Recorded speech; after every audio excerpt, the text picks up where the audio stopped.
for the 10-lap Ferodo MG Metro 6R4 race goes an impressive field of these 6R4 Metros. Unless you think these are just like any other Metro you can buy out of the showroom, they are not. A V6 4-cam 300 horsepower engine sitting where the back seats should be. 4-wheel drive, 5-speed gearboxes. Very short wheelbase, the cars are almost as wide as they're long, very difficult to handle. They've been designed to be at their best on loose rallying formats, so driving around the bumpy streets of Birmingham at racing speeds should be quite something to watch. The cars now working their way through the Pie chicane, driving slowly on this final warm-up lap down the Belgrave Middleway, going up the slight rise of Peter Barwell Hill. Leading the queue, Tony Pond, the man who was conclusively quickest in practice. Tony Pond, of course, for a long time, one of the top rally men, but also a man with quite a lot of circuit experience. A man who went to the Isle of Man in an attempt to lap the Isle of Man in an ordinary road car at an average speed of 100 miles an hour, and he missed it by only 7 seconds. So there you see the grid. Pond, the pole position on the inside. Alongside him will be Peter Slights, the Yorkshire rally driver who's been dominating this 6R4 championship so far this year. The second row of the grid has local man Trevor Lewis from Birmingham, with Andy Sharam alongside him from Ledbury, with the blue winged white Metro. So 4 white Metros on the front 2 rows. Then on the inside of the 3rd row we've got John Price, the garage owner from Hereford, and Ian Donaldson from Basingstoke with his car. And there you see this traffic jam of Metros. They're all weaving from side to side to try and get some heat into their tyres as they come back down the Belgrave Middleway towards Ferodo Corner. All of these cars, of course, using racing slicks, very wide tyres, particularly at the back, but the engine, the 300 horsepower, going through all 4 wheels. Tony Pond then leads the queue of cars down Sherlock Street towards Loctite Turn. Tony Pond did a 1 minute 40.7 in practice.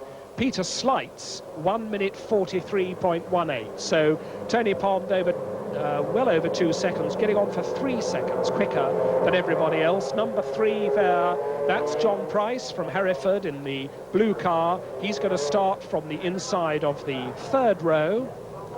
Now the cars coming down Bromsgrove Street, turning into Bromsgrove Street now, in fact, and working their way round for the starting grid. Number 4, Ian Beveridge, the green and yellow car, who's currently lying 4th in the championship. Peter Slights, the championship leader at the moment. In 2nd place, the 2nd place man in the championship isn't here. 3rd is John Price, car number 3 in the championship at the moment.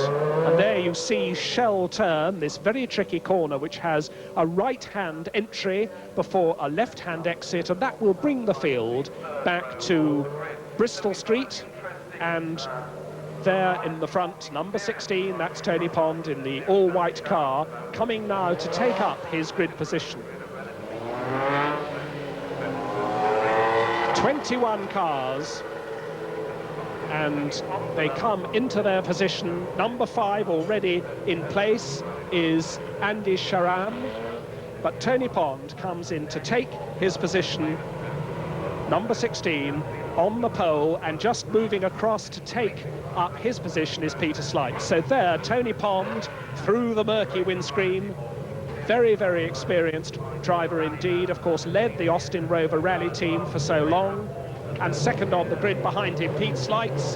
The engine notes rise. This is a 10-lap race. Away they go. Tremendous traction from these 4-wheel drive cars as they all go storming away down Bristol Street. And it's Pond and Slights absolutely side by side, but Pond has the inside line as they go into Molly Slip corner. But I think it is Slights who's gone ahead. We wait to see them through the Pie chicane.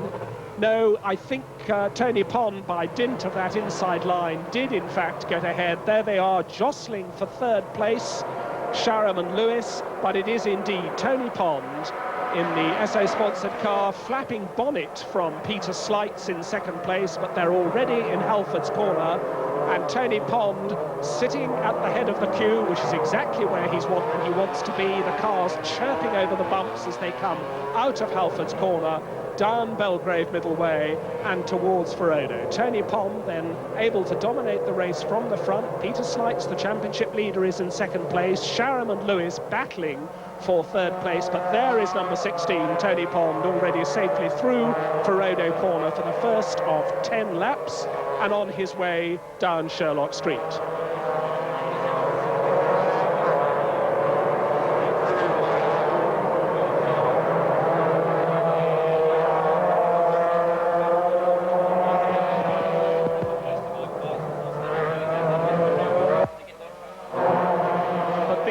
Look surprisingly high, don't they? A lot of them have their suspension set quite high because they spend most of their time doing rallying, but already Tony Pond through Shell Turn to come through to complete his first lap.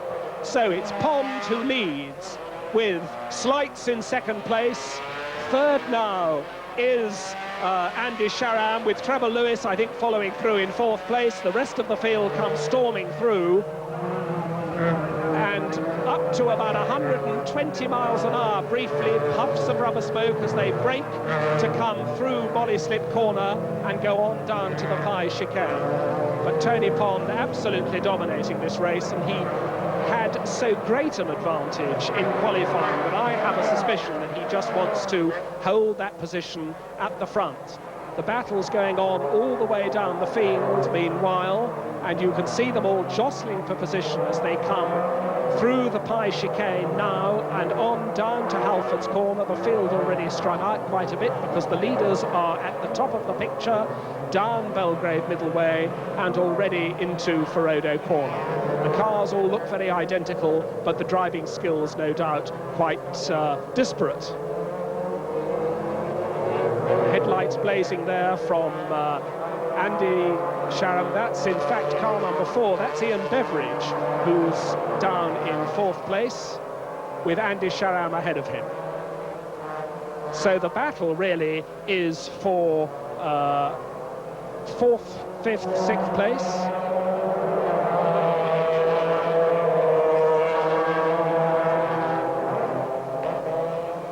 Number 14 there.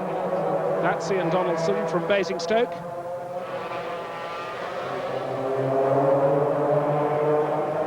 And meanwhile, we've already had Tony Pond through at the front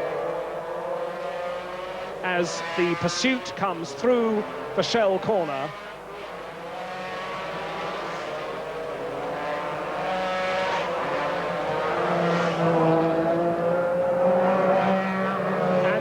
Gaggle of cars. There's already some damage there on car number 6. So Stephen Harris from Rayleigh has already had a little bump in the Autoplast car. You can see the front of the wing is hanging down. Now that should make quite a difference to the handling of the car.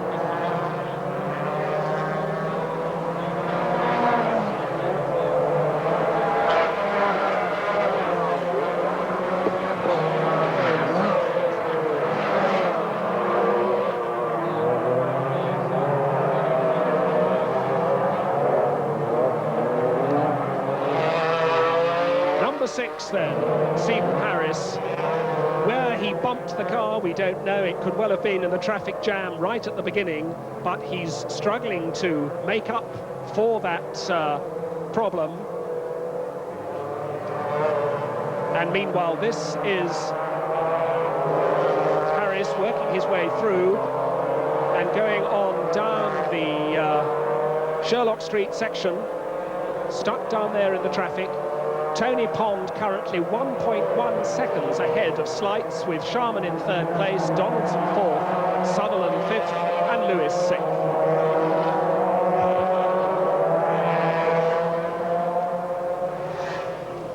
Through the streets they go, and Pond has moved away a little bit, but not, I think, as much as he feels he can. Well, Derek Bell, you're watching the race with us. These four-wheel drive cars must be quite a problem round the bumpy streets. Yes, they really must be. What one mustn't forget, of course, is that with four-wheel drive, it means that when their rear wheels are off the road over the bumps, the front wheels are all gripping and pulling them around the corner and up the straightaway, and the same, conversely, when the front wheels are off the road, the back wheels are pushing it, so they have a distinct advantage over the normal single-seater cars.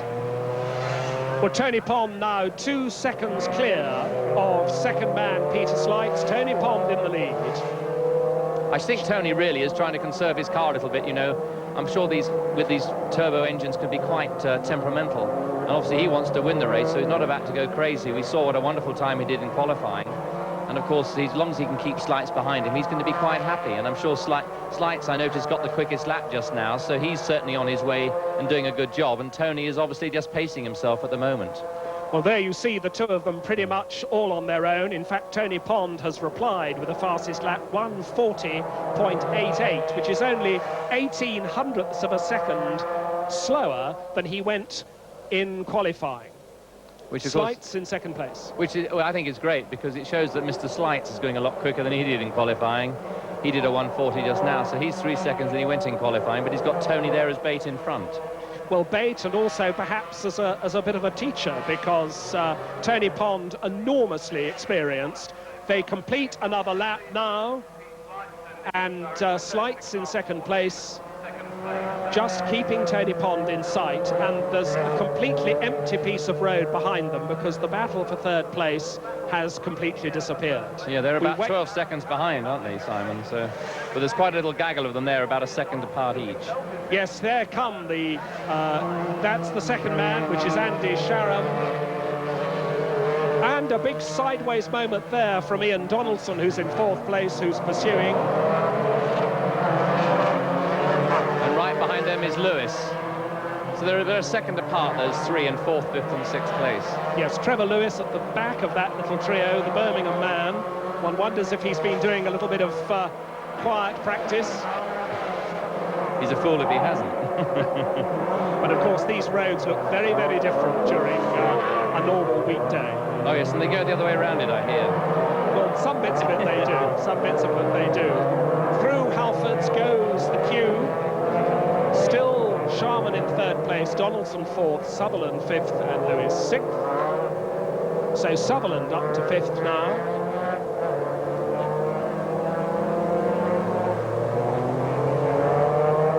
And 2.24, there you see it after 4 laps, is the lead that Pond had over Slights. And then there's a 14 seconds gap before you get this third place battle. Sharman, Donaldson, Sutherland, and Lewis. So Alistair Sutherland, the Sheffield driver, establishing himself now in fifth place, ahead of Trevor Lewis, who started third on the grid but has slipped back quite a little bit. It's pretty tight for these cars. You have to be very exact. With any car, you have to be very absolutely perfect with your lines in and out of the corner. With a forward drive, even more so, because the car really has got to be driven as neatly as possible to get all the power on the road at the one time. Well, Gary Midwinter, the front of those two cars, Gary Midwinter now being challenged by the car that, of course, got damaged earlier on. That's Stephen Harris from Rayleigh, so quite a battle there, and Stephen Harris trying to make up time. And bear in mind that Harris's car must be handling pretty oddly because, as Derek says, they've got very big wings on these cars to try and make them stick down, and the front wing on Stephen Harris's car is all awry, and even then the front wing can't be doing very much work, can it, Derek, when he's tucked right inside? Exactly, he's well up in the slipstream of the car in front. He's just pulling out there to no, he's not, he's trying to get, oh, he is, he's going around the, oh, somebody going the wrong way around Halford's corner, it looked like. That must be interesting for him, particularly seeing them roaring up, but he's right behind there in the car with the damaged wing, and of course yeah, they're all having a real go here. I can't see the flows second and third right now, but that group there having a really good go. And of course, if he gets clean air, he's going to be a lot better off, in fact. I think he's done it. Yeah. Yes, he's done it into Ferodo corner. So Harris moving up after that earlier incident, and now we've got a 4, 5, 6 car battle going on. Tony Pond and Peter Slights quite happily out in front, but the battle going on behind them. And pulling through out to the right there. There's a damaged car, so somebody else who's had some problems. He looked like he was running like a crab when we viewed him just now, but obviously he has a wheel astray or a flat tire or something that's pulling him to one side. And still the progress of Stephen Harris goes on. He's moved very smartly away now from the car that he just overtook, and already working his way up through the traffic. Still Pond the leader now by 4.2 seconds after 6 laps. Yeah. Sutherland is third, Lewis back up to fourth, Gary Midwinter is fifth, and Stephen Harris is now in 6th place. It's amazing how much time they've actually lost from the leader. Look, 35-second gap between first and sixth. There's a lot in 6 laps. Yes, and 22 seconds, the gap between second man Slights and third man Sutherland. There is Tony Pond, a lovely sideways sweep through Ferodo corner, and he's now dropped Peter Slights quite considerably. And you can see all the way down Sherlock Street, as Peter Slights comes towards our camera, a completely empty shot of Sherlock Street behind them. That's number 1, Slights, going through, and there is our leader. No, that in fact is Tony Pond, twitching his way, great sideways slide again with these very short wheelbase 300 horsepower machines. And as Tony Pond comes down the start-finish straight, he set another fastest lap. He's done a 1:40.8 again. And there's an abandoned car there, and meanwhile here is all the battling going on behind. Number 4 is Ian Beveridge in the green and white car as they come into the Shell turn that they approach now. The field stringing out down Bromsgrove Street.